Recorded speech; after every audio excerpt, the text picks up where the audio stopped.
We are here at Great Smoky Mountains National Park. A bit chilly this morning in Tennessee. We're gonna hike Clingmans Dome and a couple other trails, so come along with us and see what we can find along the way. Let's go.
We're at Newfound Gap.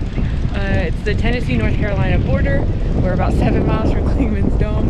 It is much colder than we had originally anticipated. A lot of bus groups, show you the buses, a bunch of bus groups. So run into some more crowds than we thought too. But the leaves are changing really nicely, and excited to see the views from Clingmans Dome. So we're gonna go warm up and keep driving.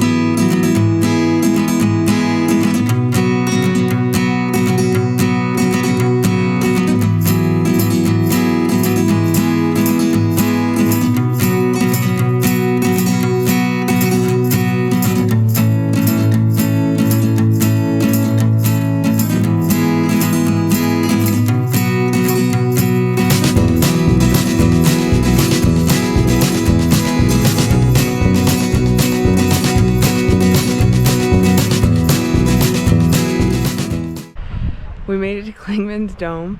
The visitor center is behind us there, or me, but we are gonna climb up first and then come back down.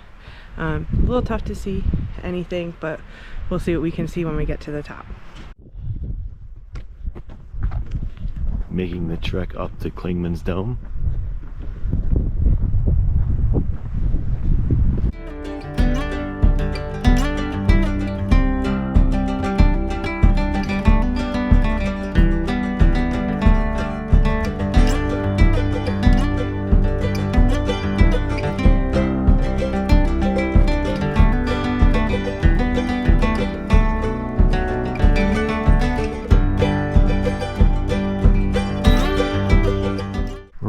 the top of Clingmans Dome.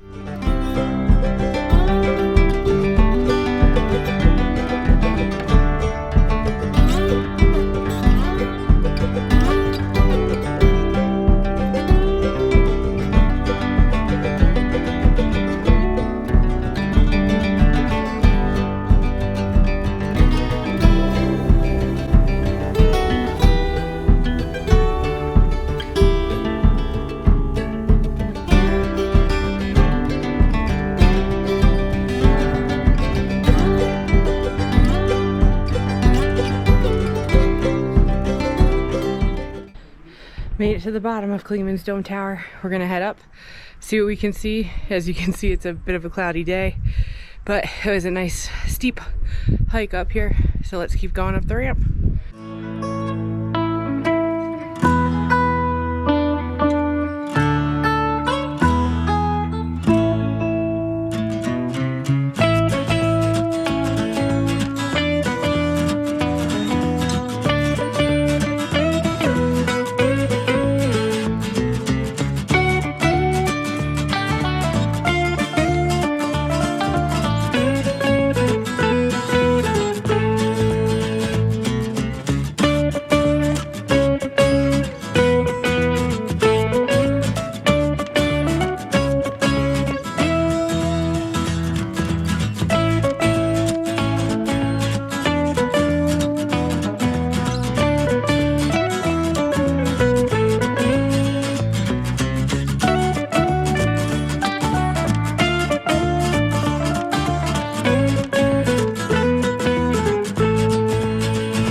See anything? No.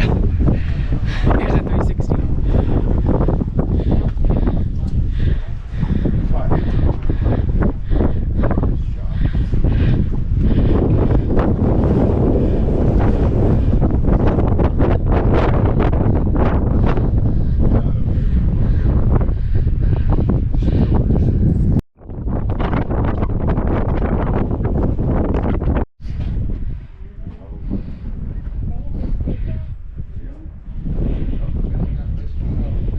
You can see the state line, look.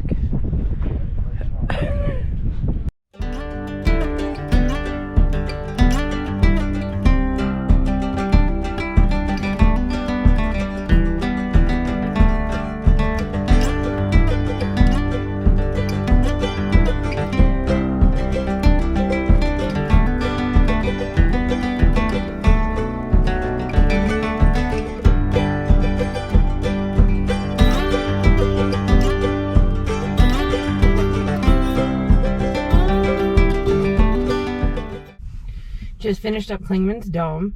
It's getting very busy. We got here at a great time, so it was good to get here early. Definitely recommend getting here early. Yes. Parking was like a mile down the road, but we were able to climb up. It's really steep on the way up. Take a lot of breaks, but once you get up there, it's a ramp to get to the top, and that wasn't too bad. But we ended up on a really cloudy day. Yeah, really windy too. Yeah, very windy. So it was tough to see anything surrounding us. But on the way up and back, there were great little spots that you could peek through the trees and get some overlooks. So it was great to be able to see all of those things. And you can really see the leaves changing. So we're here at a great time. And like we said, even time of day is great, but also seasonally, we're here at a great time. So glad we did Clingmans Dome. It was great to check that off the bucket list. Yes. I'd say must stop, rock stop. Yeah. Now we're headed towards Roaring Fork Motor Nature Trail, which is located in the Gatlinburg part of the Great Smoky Mountains National Park. we'll take in some scenic views and see what we can see along the way to the motor trail.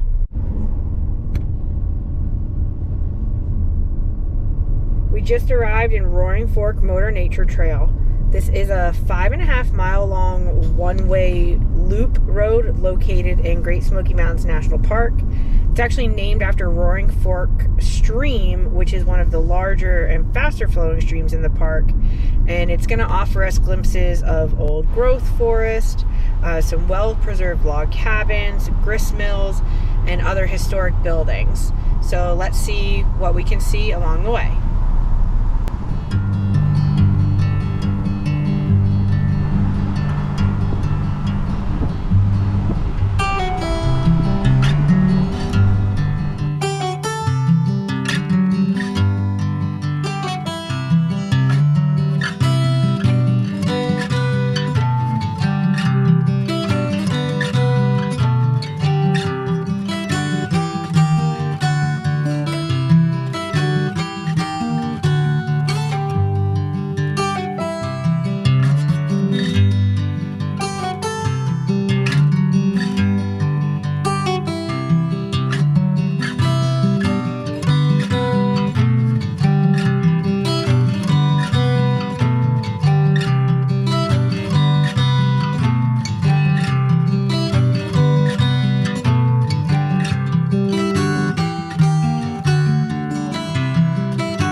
So this is the house in the Great Smoky Mountains of Ephraim and Minerva Bales.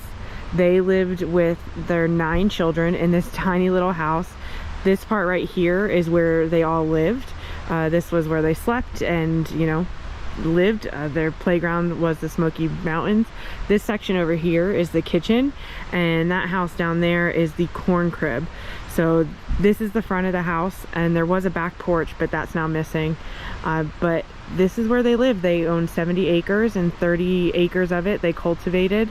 But imagine being one of 11 people living in this tiny little house. That's just insane. This is the inside of the main house. And this is it, no second floor. I can't imagine being one of 11 people living in just this space. That's nuts. And right over here, that's the only window. That's called a granny hole, and it faces the corn crib that the father, Ephraim Bales, that anytime he would hear something at the corn crib, his rifle was said to have been right in front of the window so he could get it right out the granny hole and take care of his property. Over here,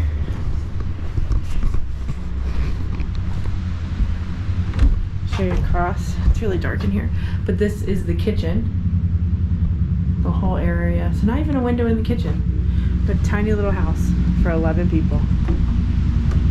Mountain living. Here's the corn crib straight across from the house where the Bales family would keep their produce.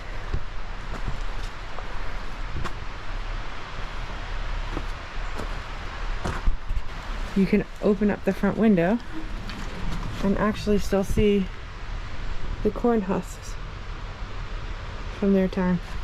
Maybe. Who knows? Cool.